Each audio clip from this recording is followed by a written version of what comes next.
3 years ago, a hero surgeon killed my dad and covered it up. Today, I started my first shift as his new nurse, and he has no idea I'm here to find the proof he buried. The hallway smelled of antiseptic and something vaguely like lemon-scented floor polish. It was a clean smell, a sterile smell, designed to reassure you that you were in a place of healing.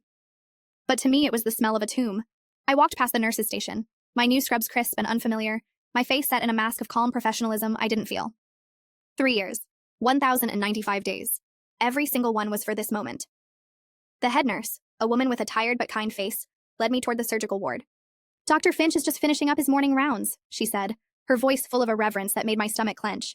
"He likes to meet all the new hires personally. You're lucky. He's the best there is." I just nodded, my throat too tight to speak. And then I saw him. He was standing in the middle of a hallway, surrounded by a sea of residents in white coats, all of them hanging on his every word. He was exactly as I remembered from that horrible day, tall, silver-haired, with a smile so charming and confident it could sell salvation. He looked like a god in scrubs. The head nurse cleared her throat. "Dr. Finch? This is our new surgical nurse, Anna." She gestured to me, and all those bright, adoring faces turned in my direction. Dr. Finch's eyes met mine. They were a brilliant, piercing blue, the same eyes that had looked at my mother with practiced sympathy as he explained how my father died from an unpreventable complication. I felt a jolt, a surge of pure, cold hatred that I had to physically suppress. I kept my breathing even. I held my expression neutral. He walked toward me, his hand outstretched. He didn't recognize me. Of course he didn't. I was just another face, another uniform. To him, I wasn't the grieving daughter he'd lied to 3 years ago. I was just new. "Welcome to the team," he said, his voice smooth and deep. His handshake was firm, confident. The handshake of a man who had never been questioned in his life. "I only hire the best." The moment stretched, charged with everything I couldn't say. I forced a smile, the muscles in my face feeling stiff and foreign. "It's an honor to work with you, doctor," I said, and the lie tasted like poison in my mouth. That night, in my small, empty apartment, I pulled out a worn photograph from my wallet. It was me and my dad taken years ago at a baseball game. He had his arm around me, and we were both laughing, his face so full of life it hurt to look at. I traced the outline of his smile with my thumb. "I'm in, Dad," I whispered to the photograph, my voice a raw, broken sound in the quiet room. "I'm in. And I swear to you, I'll make him pay." The mission had officially begun, and I knew every single day from now on would be a test of how well I could hide the truth. My dad was the kind of man who seemed indestructible. He ran 5 miles every morning, could fix anything with duct tape and a bit of creativity, and had a laugh that could fill a stadium. When he told us he needed a routine bypass surgery, he said it like he was talking about getting an oil change. "Just a little tune-up," he'd joked, ruffling my hair. "I'll be back on my feet in a week." We chose Dr. Finch because he was the best. His face was on billboards, his name in magazines. The surgeon with the golden hands, they called him. I was a pre-med student at the time, and even I was in awe of his reputation. We weren't just getting a doctor, we were getting a legend. The day of the surgery, we sat in the waiting room, a sterile beige box filled with the low hum of anxiety. Hours passed. Finally, the door opened and Dr. Finch walked in. His face, it was a masterpiece of practiced sympathy. He walked over to my mother, knelt down and took her hands in his. His voice was a soft, mournful melody. "I'm so sorry," he began. "There was a complication, a 1 in a million embolism. There was nothing we could do. It was unpreventable." My mother just crumpled. Her wail was a sound I will never forget as long as I live. Finch stayed there, a pillar of calm compassion, holding her hand while our world fell apart. He handed her a thick folder before he left. "The official report," he said. "It details everything. A textbook procedure with a tragic, unforeseeable outcome." For weeks, that report sat on our coffee table, a closed file of our family's grief. My mother couldn't bring herself to open it. But I had to. I was a scientist, a pre-med student. I needed to understand the why. So one night I sat down and read it. Page after page of clinical jargon, surgical notes, and medication logs. It all looked perfect. Too perfect. And then I saw it. It was a small detail, a single line item in the post-op medication log. A dose of heparin, a blood thinner, administered at 4:17 p.m. My blood ran cold. I flipped back to the surgical notes, my heart pounding in my ears. The code was called at 4:05 p.m. My dad was already gone. They were logging a medication given to a dead man. It was impossible. A simple typo, maybe? But it was a seed. A tiny, poisonous seed of doubt planted in the barren ground of my grief. I took the report to one of my professors, someone I trusted. He read it, his brow furrowed. "It's sloppy," he admitted. "But Alistair Finch? He's untouchable. The hospital board protects him like he's made of gold." He was right. We tried to get a review. My mother, bless her heart, wrote letters, made calls. But we were met with a wall of institutional concrete. The hospital's internal review board, a committee stacked with Finch's golf buddies and allies, met for a total of 45 minutes. Their conclusion? The report was deemed accurate, the timestamp discrepancy a minor clerical error with no bearing on the outcome. The case was closed. Just like that, my father's life was reduced to a clerical error. A file stamped and put away. Our family was broken. My mother never recovered, and me. I realized in that moment that the system I had once revered, the world of medicine I had wanted to join, was a lie. And the man everyone called a hero was nothing but a murderer hiding behind a wall of procedure and power. I walked into my medical school advisor's office a week after the review board shut us down. The room was lined with books I once dreamed of reading, anatomical charts I had spent nights memorizing. I placed my withdrawal papers on his desk. He didn't even look at them. "Anna," he said, his voice gentle, "don't make a life-altering decision based on grief." But it wasn't grief anymore. Grief is soft. It's a fog. This was something else. It was cold and sharp, and it had a purpose. My mother said the same thing, her eyes red-rimmed and pleading as I packed up my dorm room. "Don't throw your life away because of this," she begged, clutching my arm. "Your father was so proud you were going to be a doctor." I stopped packing and looked at her, really looked at her, and my voice came out with a steadiness that scared us both. "I'm not becoming a doctor anymore, Mom," I said. "I'm becoming a weapon." The first step was to disappear. Anna, the grieving pre-med student, had to cease to exist. I went to the courthouse, a place I was about to become very familiar with, and I filed the paperwork. I took my mother's maiden name. It felt right. A nod to the woman Finch had broken. A name he would never connect to the ghost he'd created. Then came the training. I enrolled in an accelerated nursing program, a brutal 16-month meat grinder designed to turn you into a competent nurse or break you. And I let it break me over and over until it remade me into what I needed to be. My life became a montage of sleepless nights fueled by caffeine and rage. While other students were learning to be compassionate, I was learning to be efficient. While they practiced holding hands, I practiced sterile fields and medication dosages until I could do them in my sleep. I didn't make friends. I didn't go to parties, I just worked. I graduated at the top of my class, with perfect scores and glowing recommendations from instructors who praised my unflinching focus and clinical precision. They had no idea what was fueling that focus. Then, the final phase began, the hunt. I didn't just apply to hospitals. I applied to one hospital. His hospital. My resume was a carefully constructed masterpiece tailored to be exactly what they were looking for. I spent weeks studying their hiring patterns, their mission statement, the specific skills they valued on their surgical floors. My interview was a performance. I was calm, confident, and passionate about patient outcomes and surgical excellence. I answered every question with a perfect blend of ambition and humility. When the acceptance email came through, I didn't feel joy. I didn't feel excitement. I just felt a quiet, cold click, like the sound of a key turning in a lock. I had done it, I was in. And Dr. Alistair Finch had no idea that the weapon designed to destroy him was about to walk right through his front door. My first few weeks on the ward would be a test of everything I'd learned, forcing me to navigate the complex social ecosystem that Finch had built around himself. Working on Ward 3 wasn't like working in a hospital. It was like serving in a royal court, and Dr. Finch was the king. His power was absolute. I saw it on my third day. A young resident, barely old enough to shave, dared to question one of Finch's pre-op orders. It was a valid question. The dosage seemed high for the patient's weight. Finch didn't just correct him. He dismantled him. He did it in the middle of the hallway, in front of at least 10 other staff members. His voice never rose. It was calm, precise, and utterly devastating. He questioned the resident's intelligence, his training, his very right to wear a white coat. "Perhaps," Finch concluded, his voice a silken dagger, "you'd be better suited for a career in accounting." The resident just stood there, his face burning with a humiliation so profound I could feel the heat from across the hall. No one said a word. No one defended him. No one even made eye contact with him. They just let Finch's words hang in the air, a clear and brutal warning to anyone else who might dare to have an opinion. In that moment, I understood the ecosystem. The younger staff, the residents, the new nurses, they worshipped him. They saw him as a brilliant, demanding god, and they would do anything for a scrap of his approval. But the older staff, the ones who had been there for a decade or more, they were different. They didn't worship him. They feared him. They moved around him with a careful, practiced deference, their faces neutral masks that betrayed nothing. But I saw it in their eyes, a deep, simmering resentment that they were too smart or too scared to ever show. And then there was Elena. She was a senior nurse, a woman who had probably seen everything this hospital had to offer twice. And she was the first crack I found in Finch's perfect facade. She never said anything against him, but she didn't have to. Her body language screamed it. Every time Finch entered a room, Elena would flinch. It was a tiny, almost imperceptible tightening of her shoulders, a slight intake of breath. The reaction of a prey animal sensing a predator. I started watching her, filing away her reactions as data.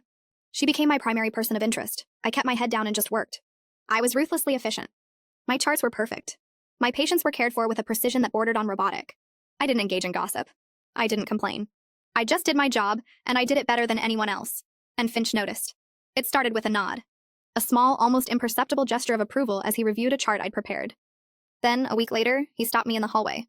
"You," he said, not even using my name. "You have good instincts. Keep it up." The words were praise, but they felt like a threat. Like he was marking me as one of his own. I just nodded, my face a blank slate. "Thank you, doctor." But inside I felt a cold dread. Getting his attention was part of the plan, but now that I had it, I felt like I was standing in the open, with nowhere left to hide. I had to be perfect, because I knew he was the kind of man who noticed every flaw, and I was about to find my first real piece of evidence that his perfection was a carefully constructed lie. It happened on a Tuesday. The day started like any other, a blur of charts, vitals, and the controlled chaos of a pre-op ward. I was prepping a patient, a sweet older woman named Mrs. Gable, who was in for a valve replacement. I was going through her chart, double-checking the long list of pre-surgical protocols, when my pen stopped hovering over a page. It was the surgical consent form. My heart gave a hard, single thud against my ribs. The form was already signed. Dr. Alistair Finch's arrogant, looping signature was scrawled at the bottom. But that wasn't the problem. The problem was the date next to his name. It was dated for tomorrow. He had pre-signed a legal consent form for a surgery that hadn't happened yet, on a patient he hadn't even seen that morning. This was more than sloppy. It was a flagrant, almost laughably arrogant violation of every medical and ethical protocol that exists. It was illegal. And it was the first real crack I'd found in his perfect golden armor. My first instinct was to run to the head nurse, to show her this undeniable proof of his negligence. But I stopped myself. I could see how it would play out. Finch would have an excuse. He'd say he was just being efficient, preparing paperwork in advance. He'd charm his way out of it. And I would be flagged as a troublemaker, a nurse who didn't understand how things really worked on his ward. My mission would be over before it even began, so I did the opposite. I acted like I hadn't seen a thing. I finished my checks, my movements calm and measured, even though my insides were screaming. I waited until the attending resident called me away to assist with another patient. I excused myself, walked calmly down the hall to the staff lockers, and retrieved the burner phone I kept hidden in an old shoe at the bottom of my locker. My hands were shaking as I slipped back into Mrs. Gable's now empty room. I pulled out her chart, opened it to the consent form, and took a photo. Then another, then a close-up of the signature and the impossible date. I made sure the timestamp on the phone's camera was visible in one of the shots. Evidence. The first real, tangible piece of evidence. I put the chart back exactly where I found it, walked back to the lockers, hid the phone, and returned to my duties. No one was the wiser. Later that afternoon, I saw him, Finch. He was in the family waiting room with Mrs. Gable's daughter and son, his face a mask of warmth and reassurance. I was walking by and I heard him say, his voice smooth as honey, "I just finished all the paperwork to make sure everything is in order for tomorrow. I like to handle these things personally, so you have one less thing to worry about." He was a master. He turned his negligence, his rule-breaking, into a gesture of personal care. Her daughter looked up at him, her eyes shining with gratitude, and said, "Thank you, doctor. We know she's in the best possible hands." I had to physically turn and walk away before the rage boiling in my gut showed on my face. He wasn't just a bad doctor. He was a predator who used people's hope and fear as his camouflage. But he'd made his first mistake with me. He'd gotten arrogant. And now I had something he didn't know I had. He thought I was just another efficient, obedient nurse. He had no idea I was the one person who was watching his every move. And now, he'd started to take a special interest in me, which was about to get a whole lot more dangerous. My quiet efficiency had put me on his radar. A week after the incident with the consent form, Finch called me out during the morning staff meeting. In front of everyone. "I want to commend Nurse Anna," he announced, his voice echoing slightly in the sterile conference room. Her post-op charting on the Gable case was exemplary. The kind of attention to detail I expect on my floor. The room went silent. All eyes turned to me. The younger nurses looked at me with a new, undisguised awe. The older ones, their faces were unreadable, but I could feel their wariness like a change in the room's temperature. I was the new favorite. And in Finch's kingdom, being the favorite meant you were both a target and a tool. The assignments started changing immediately. I was pulled from the routine pre-op duties and assigned directly to Finch's most complex cases. The high-risk surgeries, the patients with complicated histories.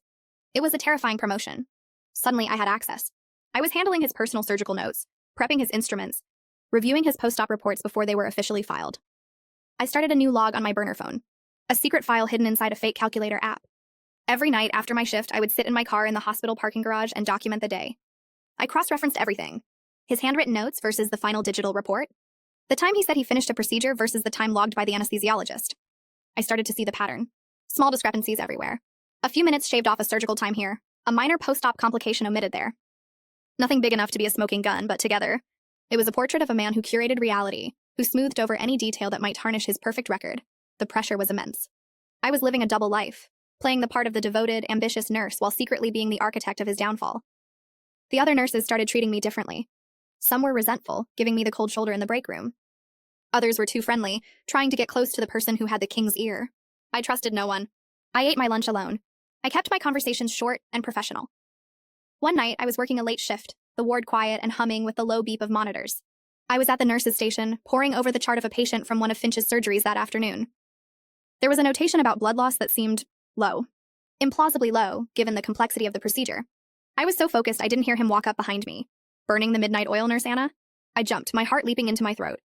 It was Finch. He was standing right behind me, his blue eyes glinting in the dim light of the nurse's station. He gestured toward the chart in my hands. Don't worry, he said with a wry smile. He's stable. My work is always clean. I closed the folder, my hands shaking slightly. I was just reviewing the post-op orders, doctor. He leaned against the counter, his gaze intense. He wasn't looking at the chart. He was looking at me. You have a hunger for this, don't you? He said, his voice a low murmur. A drive for perfection? I respect that. It's a rare quality. The irony was so thick I could barely breathe. He was praising me for the very obsession that was going to destroy him. I just nodded, my mouth too dry to form words. He held my gaze for a moment too long, a silent evaluation that made my skin crawl. Then he pushed himself off the counter and walked away, his footsteps echoing down the empty hall. I stood there, my heart pounding, realizing that being this close to him, this close to the evidence, also meant I was closer than ever to being discovered. And I was beginning to suspect that one of the older, warier nurses was starting to notice my obsession too. Elena had been watching me. I could feel her eyes on me during my shifts, a heavy, calculating gaze that was different from the others. She wasn't resentful and she wasn't impressed. She was evaluating. The test came on a Thursday. I was charting at the nurse's station, and Elena walked by, accidentally dropping a stack of old paperwork. Oh, for heaven's sake, she muttered, bending down to scoop up the mess. But she left one sheet behind, right on the edge of the counter, almost in my lap. It was an old nursing schedule from 3 years ago. On it, one name was circled in red ink, Maria Flores. And next to it, a single handwritten word, gone. I picked it up. Elena, you dropped this, I said, my voice carefully neutral. She took it from me without looking at the name. Thanks, she said. I hesitated for a fraction of a second. Who's Maria Flores? I asked. I don't see her on the current rotation. Elena's face became a perfect, unreadable mask. She couldn't handle the pressure, she said, her voice flat. This floor isn't for everyone. She walked away without another word. But as she left, her eyes met mine for just a second, and in that second I saw it. A challenge. She was testing me, seeing if I was smart enough to pick up the breadcrumb she'd just left. A few days later, she found me in the break room, refilling my coffee. The room was empty. She didn't look at me, just stared into her own mug as she stirred it. He likes you, she said, her voice a low murmur. That's not a good thing. I just stood there, my heart starting to beat a little faster. The good ones, she continued, still not looking at me. The ones who actually care. The ones who ask too many questions. They either get out or they get broken. Don't get broken. She took a sip of her coffee and walked out, leaving me standing there with her warning hanging in the air. I knew then that she was an ally. A terrified, cautious ally, but an ally nonetheless. I had to prove I was worth the risk she was taking. The moment came at the end of a brutal 12-hour shift. The ward was quiet. I was finishing my final chart when Elena walked past, giving me a barely perceptible jerk of her head toward the linen supply closet. My pulse quickened. I waited 2 minutes, then followed. The closet was small and smelled of bleach and clean sheets. She was standing between 2 tall stacks of towels, her face shrouded in shadow. You remind me of her, she said, her voice barely a whisper. Maria, you have the same fire in your eyes. The same refusal to just look away. What happened to her? I asked. Elena took a deep breath. She saw something she shouldn't have. A mistake Finch made. A patient who shouldn't have died. She tried to report it. Elena's voice dropped even lower. Finch destroyed her. He made it look like she made the error. He had her license suspended. She lost everything. Then she leaned in closer, her eyes dark and serious. There's a ghost on this ward, she whispered. A patient whose file doesn't exist. At least not where anyone can find it. His name was Marcus Thorne. He died 3.5 years ago. A routine surgery, a 1 in a million complication. Sound familiar? My blood ran cold. My father, I breathed. Elena nodded slowly. Finch made a mistake. A big one. The family was going to sue. But then they didn't. They just went away. Signed a massive settlement with a non-disclosure agreement so tight they can't even say the man's name. Where's the file? I asked, my mind racing. Buried, she said. In the deep archive. Off-site. They mislabeled it, hid it under a different patient's name. I only know because I saw the original before it disappeared. She looked at me, her gaze piercing. Getting that file is impossible. It would take a diversion, a forged request. It would mean risking everything. I didn't even hesitate. How do we do it? I asked. And I knew that getting to that ghost file would be the most dangerous thing I'd ever done. The plan was insane. It was risky. And it was our only shot. We set it for a Saturday night, a time when the off-site archive was staffed by a single, bored security guard who spent most of his shift watching movies on his phone. At exactly 9 p.m., Elena made her move. From a payphone 3 blocks away from the hospital, she called in an anonymous tip about a major equipment malfunction in the pediatric wing, a ventilator specifically. It was the kind of emergency that would pull every available security and maintenance resource to that floor. A perfectly executed diversion. My part was already in motion. I was standing in the archive lobby, my heart hammering against my ribs, a forged records request clutched in my sweaty hand. The guard, a young guy who looked like he'd rather be anywhere else, barely glanced at the paperwork. He just grunted, buzzed me through the heavy steel door, and went back to his phone. The door clicked shut behind me, and I was plunged into a world of dust and silence. The archive was a massive, cavernous basement, rows upon rows of towering metal shelves disappearing into the gloom. The air was thick with the smell of old paper and decay. It felt like a graveyard for secrets. Elena had given me the section, row G, bay 12, and the fake name the file was supposedly under, Michael Taylor. But that was all she knew. I had 1 hour before the security guard's shift change. The clock was ticking. I moved down the aisles, the sound of my own footsteps echoing unnervingly in the silence. The silence was the worst part. Every creak of the building, every distant hum of the ventilation system, felt like footsteps approaching. My nerves were screaming. I found row G and started searching. Box after box of old patient files, the labels faded and peeling. I pulled down a heavy cardboard box, the dust coating my hands in a fine gray powder. I frantically flipped through the files, my fingers clumsy with adrenaline. Nothing. I pulled down another box, and another. Time was slipping away. 15 minutes passed, then 20. My heart was pounding so hard I could feel it in my throat. I kept glancing back at the door, expecting the guard to appear at any moment. This was impossible. There were hundreds of files. I stopped, forcing myself to breathe. Think, Anna, think. Misdirection. Elena said they mislabeled it. They wouldn't have just picked a random name. They would have picked something close, something that a cursory glance would miss. Not Taylor. Thorne. I started searching again, this time looking for files near the name Thorne. And then I saw it. It was a thin, almost empty file, wedged between two thicker ones. The label read Marcus Thompson, close enough to be a typo. My breath caught in my throat. I pulled it out, my fingers trembling. Inside was a single stapled report. The patient's name was Marcus Thorne. The date of death matched what Elena had told me. And the surgeon's name, printed in neat block letters, was Alistair Finch. I flipped to the second page, scanning the clinical notes. And there it was. In the anesthesiologist's hurried, almost illegible handwriting was a note. Wrong anticoagulant administered per Dr. Finch's verbal order. Patient coded on table. It was the smoking gun. The undeniable, unaltered proof of a fatal error. A mistake Finch had buried under a mountain of lies and a river of settlement money. I pulled out my burner phone. I laid the report on top of a dusty box and started taking pictures. Every single page. I took close-ups of the handwritten note, the signatures, the timestamps. Each photo felt like a victory, a nail in his coffin. I had just photographed the last page when I heard it. A key turning in the lock of the main door. My blood went cold. The guard. The shift change. I shoved the file back in its box, my movements frantic, and pushed the box back onto the shelf just as the door creaked open. I ducked behind a towering shelf, pressing myself into the shadows, my heart trying to beat its way out of my chest. The new guard was doing a walkthrough, his flashlight beam cutting through the dusty air. I held my breath, praying he wouldn't look down my aisle.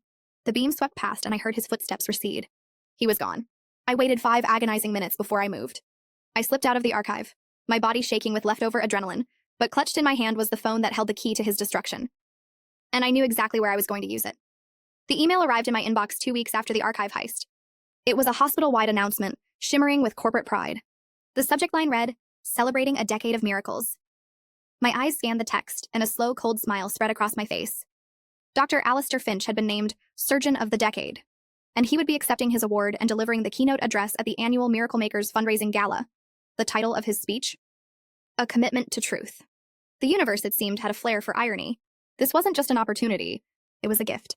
A stage, a spotlight, and an audience of the most powerful people in the city's medical community. It was the perfect theater for his downfall. I went straight to the event coordinator's office. I put on my most earnest, eager-to-help nurse face. "I saw the announcement for the gala," I said, my voice full of enthusiasm. "I know the AV team is always swamped for these things. I have some experience with presentation software from a previous job. I'd be happy to volunteer." She was so grateful she practically hugged me. They were short-staffed, and having a competent volunteer was a godsend. Just like that, I had access. I had the keys to the kingdom. The week before the gala, I spent my evenings in the empty ballroom, helping the tech crew set up. While they were busy running cables and testing microphones, I was doing my own work. I learned their system inside and out. And on the final night of setup, when everyone had gone home, I stayed behind. My heart was a steady, rhythmic drum as I plugged my burner phone into the main presentation hub. I created a hidden backdoor, a wireless sync that would allow me to override their system from anywhere in the room. I tested it once. On the massive screen at the front of the ballroom, a single grainy photo of my dad appeared for a fraction of a second, then vanished. It worked. Elena did her part. She found a copy of the final event schedule and a detailed floor plan left behind at the nurse's station. "Someone's getting careless," she'd muttered, sliding it into a trash can, but not before making eye contact with me. I retrieved it later. It was a map of the battlefield. It showed the exact sequence of speeches, the location of every security guard, and most importantly, the blind spots, the areas of the ballroom where the cameras wouldn't see. The trap was now set. Every wire was in place. Every escape route was mapped. All that was left was for the guest of honor to walk onto the stage and deliver his own eulogy. And as I walked out of that empty ballroom, I felt a strange sense of calm. The rage was still there, a cold, hard stone in my gut. But it was quiet now, patient. It knew it was about to be fed. The night of the gala, I wasn't a nurse. I was a ghost. Dressed in a simple black catering uniform I'd borrowed, I moved through the edges of the ballroom, invisible. The room was a glittering sea of black ties and evening gowns, the air thick with the smell of expensive perfume and the sound of clinking champagne glasses. Everyone who mattered was here. Board members, hospital administrators, wealthy donors, the very people who had built the fortress around Alistair Finch. I found my position at the back of the room, near the AV booth, a perfect blind spot. My burner phone felt heavy in my pocket. My heart was a slow, steady drum. I wasn't nervous, I was ready. At precisely 8:30, the lights dimmed. The hospital CEO took the stage and began a glowing introduction, listing Finch's miraculous achievements. Finally, with a flourish, he announced him, our surgeon of the decade. Dr. Alistair Finch. The room exploded in applause. Finch walked onto the stage, bathed in a single brilliant spotlight, a conquering hero. He looked humble. He looked grateful. He looked like a god. He began his speech, his voice a smooth, resonant baritone, weaving a beautiful story about the sacred trust between a doctor and a patient. He spoke about accountability, about transparency, about his unwavering commitment to the truth. The hypocrisy was so profound it was almost poetic. In our profession, he said, his voice ringing with false sincerity, there is no room for error, and no place to hide from the truth. He smiled, ready to click to his next slide, a picture of him with a smiling, grateful patient. He pressed the button on his remote. But that's not what appeared on the screen. Instead, the massive display behind him was filled with two documents, side by side. On the left, the Marcus Thorne incident report. On the right, my father's. I had highlighted the key sections in a stark, brutal red. Wrong anticoagulant administered. Clerical error.